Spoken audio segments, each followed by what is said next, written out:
안녕하세요 청소부 친구들. 반갑습니다.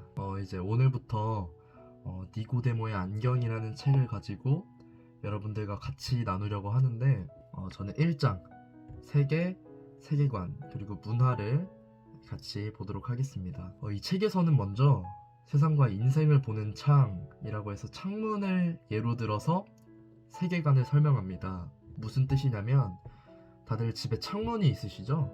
창문이 있는데 밖에서 보는 풍경은 하나지만 집 안에서 창문으로 바라보는 풍경은 창문마다 다를 것입니다. 이처럼 창문마다 다르게 보이는 세상이 세계관이라고 설명합니다. 창문을 통해 세상이 각기 달라 보이는 것이죠.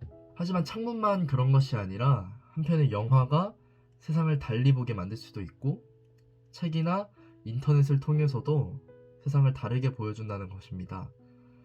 마치 색안경을 계속 바꿔 끼우는 것처럼 말이죠. 예를 들어 책에서 일본은 라면이 맛있는 나라야 라고 설명을 하면, 저희는 이제 일본은 라면을 맛있게 만드는 나라구나 라고 바라보게 되는 것처럼 말이죠. 우리는 하나의 세계를 각자 독특하게 인식한다. 세상을 보는 창문이 다양하기 때문이다 라고 이 책에서는 계속해서 말하고 있습니다. 자, 이 그림을 보면, 이 그림 보셨나요? 네, 이 그림을 보면 어떤 동물이 먼저 보이시나요?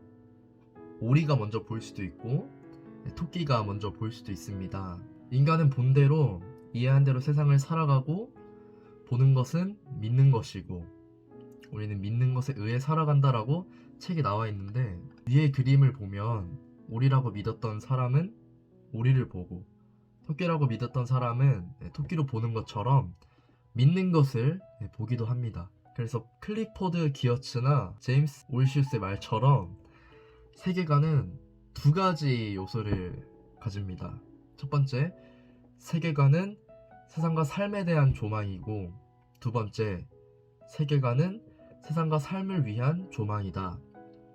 이제 첫 번째, 세상은 세상과 삶에 대한 조망이다는 세상과 삶에 대한 이해라고 한다면, 두 번째, 세계관은 세상과 삶을 위한 조망이다는 이제 비전이라고 생각하시면 될 것 같습니다. 비전은 쉽게 말해서 이제 목표 이런 거라고 생각하면 될 것 같아요. 그 다음, 세계관은 지도와도 같다라고 나옵니다. 지도 다들 아시죠? 우리가 이제 넓은 관광지 같은 곳을 갔을 때 무작정 길을 걷는 것보다 지도를 보고 길을 찾아가고 알아간다면 이제 위치와 방향 등을 알 수 있겠죠. 쉽게 말해 우리의 삶의 안내가 된다라고 할 수 있습니다. 우리는 바라보는 세계를 일정한 관점에서 이해하고 그에 따라 세계를 만들어갑니다. 이렇게 해서 생긴 또 하나의 세계를 인간적인 세계, 바로 문화입니다. 이제 두 개의 그림을 보여드릴 텐데, 이제 이 하녀라는 그림입니다. 이제 이 그림은 다들 아시겠지만 화가 샤르뎀의 작품이고, 이제 이 다른 하나는 이제 화가 베르메르의 작품이죠. 똑같은 하녀라는 제목을 가지고 있는 그림인데, 이 두 그림의 공통점은 이제 부엌에서 일하는 여인을 묘사하고 있습니다. 그러나 거기에 비친 세계는 아주 다르죠. 이제 베르메르의 그림은 우유를 따르는 것과 같은 이 그림이죠. 이 그림은 우유를 따르는 것과 같은 작은 일상에도 온 정성을 기울이는 모습이지만, 여기 이 샤르뎀의 작품은 감자를 깎는 일에서는 삶의 의미를 전혀 느끼지 못하겠다는 망연자실한 표정에서 암울함이 배어나고 있습니다.